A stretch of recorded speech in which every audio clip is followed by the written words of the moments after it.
Welcome from watching to another video. हा video खूप महत्त्वाचा आहे, कारण की या व्हिडिओमध्ये आपण जर तुम्ही शिक्षक भरतीची तयारी करताय तर हा लास्ट चान्स असणार आहे आणि या 7 गोष्टी तुम्हाला करणं खूप आवश्यक आहे, ते सुद्धा जाहिरात येण्या अगोदर. ठीक आहे, कोणत्या त्या 7 गोष्टी आहेत त्या सगळ्याबद्दल बोलणार आहोत या व्हिडिओमध्ये.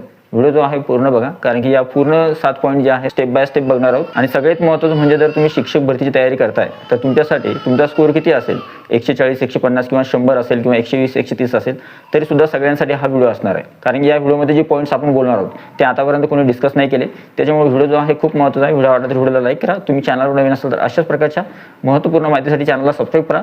साईडचं नोटिफिकेशन तर ऑलवर सेट करा, जेणेकरून तुमच्याकडून कोणत्याही प्रकारचं नोटिफिकेशन मिस होणार नाही. आणि हा सगळ्यात महत्त्वाचं म्हणजे दिवसातून फक्त आपल्या चॅनलवर एकच व्हिडिओ येणार आहे, किशोर झगरे ऑफिशियल जे आहे त्यावर. ठीक आहे, तो सुद्धा महत्त्वाचा. आता सगळ्यात महत्त्वाचं बोलूया. आणि हा टेलिग्राम चॅनल, व्हॉट्सअप चॅनलची लिंक डिस्क्रिप्शनमध्ये आहे, त्यांना सुद्धा तुम्ही जॉईन करू शकता किंवा सबस्क्राईब करू शकता.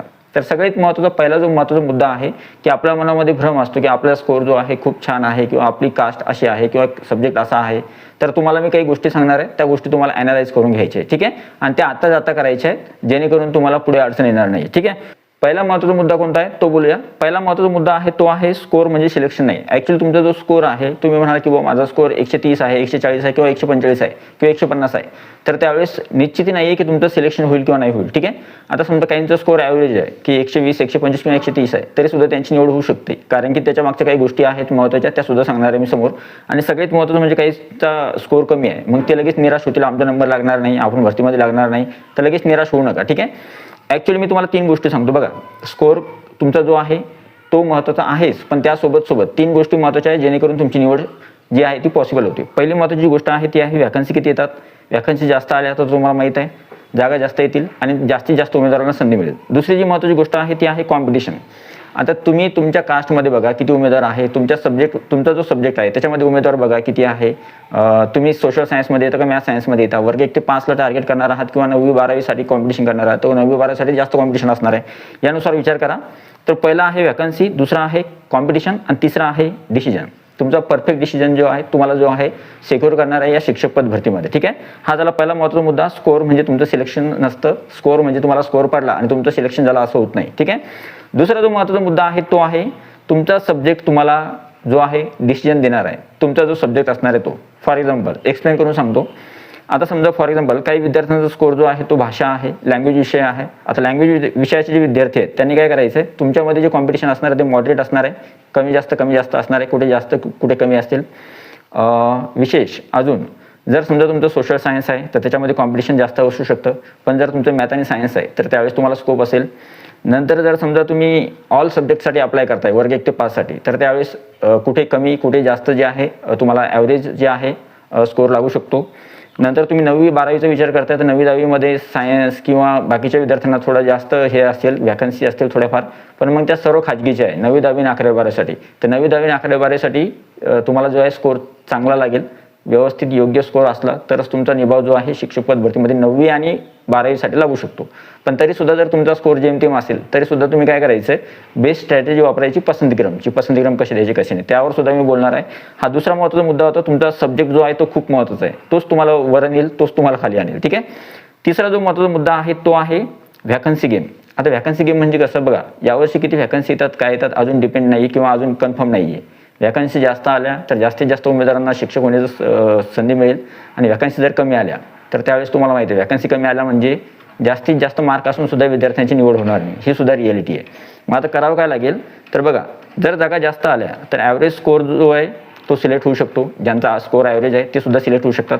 पण जर व्हॅकन्सी कमी आल्या तर हाय स्कोअरवाला सुद्धा विद्यार्थी जो आहे तो बाहेर जाऊ शकतो. ठीक आहे, आता अजून एक महत्त्वाची गोष्ट बघा, तुम्ही हे नाही करू शकत की तुमचा स्कोर छान आहे आणि तुम्ही शिक्षक भरतीमध्ये लागणारच असं तुम्ही एक्सपेक्ट नका करू. ठीक आहे, ओव्हर कॉन्फिडन्समध्ये राहा, पण ओव्हर कॉन्फिडन्समध्ये राहू नका. सद्यस्थितीमध्ये फक्त तुम्हाला काय करायचं आहे, तुम्ही फक्त हे लक्षात ठेवा की किती व्हॅकन्सीज येऊ शकतात. 10,000, 12,000, 15,000 किंवा 16,000 किंवा 20,000 किंवा 25,000 जेवढ्या व्हॅकन्सीज येतात, तर त्या व्हॅकन्सीनुसार माझा नंबर शिक्षक पद भरतीमध्ये लागण्यासाठी मला त्या व्हॅकन्सीची मदत कशी होईल या संदर्भात फक्त तुम्ही विचार करा. ठीक आहे, हा होता तिसरा महत्त्वाचा मुद्दा. आता हे मुद्दा क्रमांक 4 सगळ्यात महत्त्वाचा आणि ज्याच्यावर जास्तीत जास्त सिलेक्शन अवलंबून असणार आहे, आणि या गोष्टीला तुम्ही टिक मार्क करून ठेवा, प्रिफरन्स किंवा पसंतीक्रम. आता याला म्हणतात युद्ध नियोजन करणे, युद्धावर जाण्या अगोदर नियोजन करणे. कसं बघा, 80% लोक जे आहेत इथं चुका करतात प्रिफरन्स देताना. आता मी सांगतो काय काय चुका आहेत ते सुद्धा सांगतो. सगळ्यात अगोदर बघा, पहिले होम डिस्ट्रिक्ट, नंतर 3 ऑप्शन आणि नंतर मित्रांचं जे पसंतीक्रम आहे. समजा उदाहरणार्थ एखाद्या मित्राने हा पसंतीक्रम दिले किंवा हे जिल्हे दिले तर मी सुद्धा त्या जिल्ह्यांची निवड करणार. अशी आपली जी मेंटॅलिटी आहे ती बदलून टाका. ठीक आहे.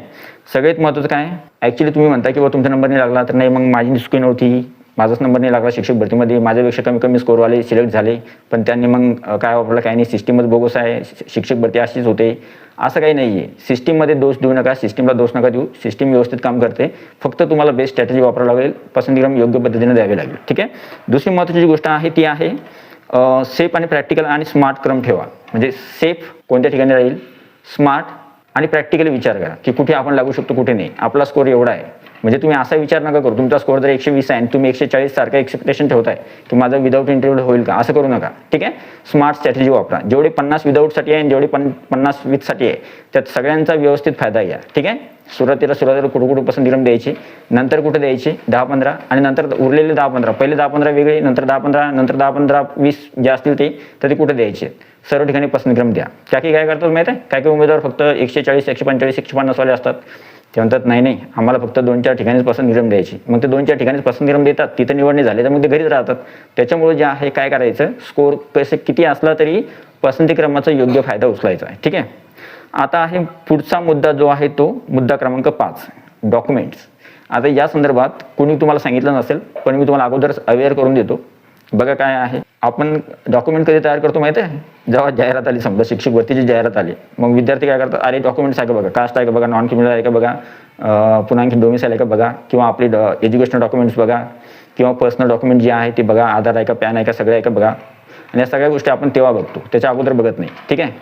आणि आपलं डॉक्युमेंट असेल, NCL असेल तर मग एक्सपायर्ड झालं का, किंवा नवीन काढावं लागतं, कास्ट असेल तर मग जुनं झालं का, डोमिसाईल असेल तर डोमिसाईल आहे का, ते या सगळ्या गोष्टी आपण नंतर बघतो. तर सगळ्यात अगोदर काय करायचं आहे, तुम्ही काय करायचं आहे, डॉक्युमेंट्स जे आहे तर डॉक्युमेंट्स आतापासूनच रेडी करून ठेवा. ऐन वेळेवर सर्टिफिकेट सापडत नाही, NCL एक्सपायर्ड झालं किंवा TT डॉक्युमेंट मिसिंग आहे, असं करायचं नाही. सगळे डॉक्युमेंट्स व्यवस्थित रेडी करा, प्रोफेशनल व्हा थोडेफार, आणि त्या गोष्टी संदर्भात तुम्हाला इग्नोर करून चालणार नाही. तुमचं सिलेक्शन होईल, पण तुमच्याकडे डॉक्युमेंटच नसतील तर त्यावेळेस तुमचं सिलेक्शन रद्द होऊ शकतं. त्याच्यामुळे जो प्रॅक्टिकली विचार करा. ठीक आहे. आता मुद्दा क्रमांक 6. मुद्दा 6 जो आहे तो आहे पहिली लिस्ट अंतिम नाही. म्हणजे ॲक्च्युली ज्यावेळेस फर्स्ट राऊंड लागतो किंवा फर्स्ट मेरिट लिस्ट लागते, विद्यार्थी बघतात आपलं नाव नाही आलं, मग लगेच निराश होतात. निराश नाही व्हायचं. दुसरा टप्पा जो असतो, दुसरा टप्पा सुद्धा होतो, त्याच्यामध्ये सुद्धा मेरिट लिस्ट लागते, किंवा विथ इंटरव्ह्यूच्या ज्या जागा असतात त्याच्यासुद्धा मेरिट लागते. मग जर तुमचं विदाऊट इंटरव्ह्यूमध्ये काम नाही झालं तर विथ इंटरव्ह्यूच्या लिस्टसाठी थांबायचं. आणि तेव्हा जो आहे पेशन्स खूप महत्त्वाचा आहे, किंवा आपल्यावर स्वतःवर विश्वास ठेवायचा आणि आपला नंबर शिक्षक भरतीमध्ये लागेलच अशी आशा ठेवायची. मी असे काय उमेदवार बघितले की जे पहिल्या राऊंडमध्ये नाही सिलेक्ट झाले विदाऊट इंटरव्ह्यूच्या, पण विथ इंटरव्ह्यूच्या राऊंडमध्ये सिलेक्ट झाले आणि त्यांचा चांगल्या शाळेवर नंबर लागला आहे. ठीक. आता मुद्दा क्रमांक 7. मुद्दा क्रमांक 7 जो आहे तो आहे ओव्हर कॉन्फिडन्स, सायलेंट डेंजर. म्हणजे उदाहरणार्थ 140 आहे म्हणून रिलॅक्स राहायचं, किंवा 120 आहे किंवा 110 आहे म्हणून घाबरून डिसिजन घ्यायचं, असं अजिबात करायचं नाही. काय करायचं, दोन्ही नुकसानकारक आहे. काय करायचं, तुम्हाला जास्त रिलॅक्सही राहायचं नाही आणि जास्त घाबरायचं सुद्धा नाही. काय करायचं आहे, स्मार्ट आणि स्टेबल राहायचं आहे. म्हणजे सद्यस्थितीमध्ये फक्त तुम्ही एवढा विचार करा की जाहिराती येतील, तर जाहिराती आल्यानंतर मला काय करायचं, सद्यस्थितीमध्ये मला एक डॉक्युमेंट रेडी करायचे सांगितले, डॉक्युमेंट रेडी करायचे. नंतर पसंतीक्रमासंदर्भात जी स्ट्रॅटेजी आहे ती कशी ठरवायची, पसंतीक्रम कुठे कुठे द्यायचे, कोणकोणत्या जिल्ह्यांना द्यायचे ते बघायचं आहे. नंतर कोणत्या जिल्ह्यामध्ये वॅकन्सी किती येते, त्या जिल्ह्यामध्ये जास्त वॅकन्सी आहे का, तिथं द्यायचं का, तिथं परवडेल का आपल्याला, किंवा मग जिल्हा तालुक्यानुसार कोणकोणत्या ठिकाणी द्यायचं आहे ते आतापासूनच ठरवून घ्या. 50 पसंतीक्रमाचा फायदा कसा उचलायचा ते ठरवून घ्या. त्या संदर्भात लवकरच व्हिडिओ येणार आहे. आणि नंतर अजून एक महत्त्वाची गोष्ट आहे, आपला सब्जेक्ट, आपला स्कोअर आणि आपलं मीडियम ते बघून घ्या. तुमचा स्कोअर, सब्जेक्ट जे मीडियम जे आहे त्यानुसारच तुमचं जे आहे निवड होते. तुमचा सब्जेक्ट महत्त्वाचा आहे, मॅथ सायन्स आहे, मीडियम इंग्लिश आहे किंवा मीडियम मराठी आहे. इंग्लिश मिडियमला तर स्कोप असणारच, पण मराठी मिडियमला सुद्धा स्कोप आहे सायन्स मॅथला ना. आणि काय म्हणतात अजून, सब्जेक्ट, मीडियम आणि स्कोर. तुमचा जर स्कोर चांगला आहे तर त्यावेळेस मात्र तुमची निवड होऊ शकते. तर अशा या सगळ्या गोष्टी होत्या, आणि या सगळ्या पूर्ण गोष्टी तुम्हाला 7 मी एक्सप्लेन करून सांगितल्या व्यवस्थित पद्धतीनं. या 7 गोष्टीवर जास्तीत जास्त काम करा. ठीक आहे. आता तुम्हाला यातून कळलं काय बघा, सगळ्यात अगोदर सिलेक्शन स्कोअरवर होत नाही, डिसिजनवर ठरतं. निर्णय चुकीचा घेतला तर स्कोअर असूनही संधी मिळत नाही. आणि हां, आता जर तुम्हाला हा व्हिडिओ आवडला असेल तर व्हिडिओच्या खाली कमेंट करा, हा व्हिडिओ कसा वाटला त्या संदर्भात अभिप्राय नक्की लिहा. व्हिडिओ आवडला तर व्हिडिओला लाईक करा. तुम्ही चॅनलवर नवीन असेल तर चॅनलला सबस्क्राईब करा. अशाच प्रकारच्या महत्त्वपूर्ण माहितीसाठी व्हिडिओ पुढच्या व्हिडिओमध्ये. तोपर्यंत व्हिडिओ बघितल्याबद्दल thank you so much. Take care. Bye bye.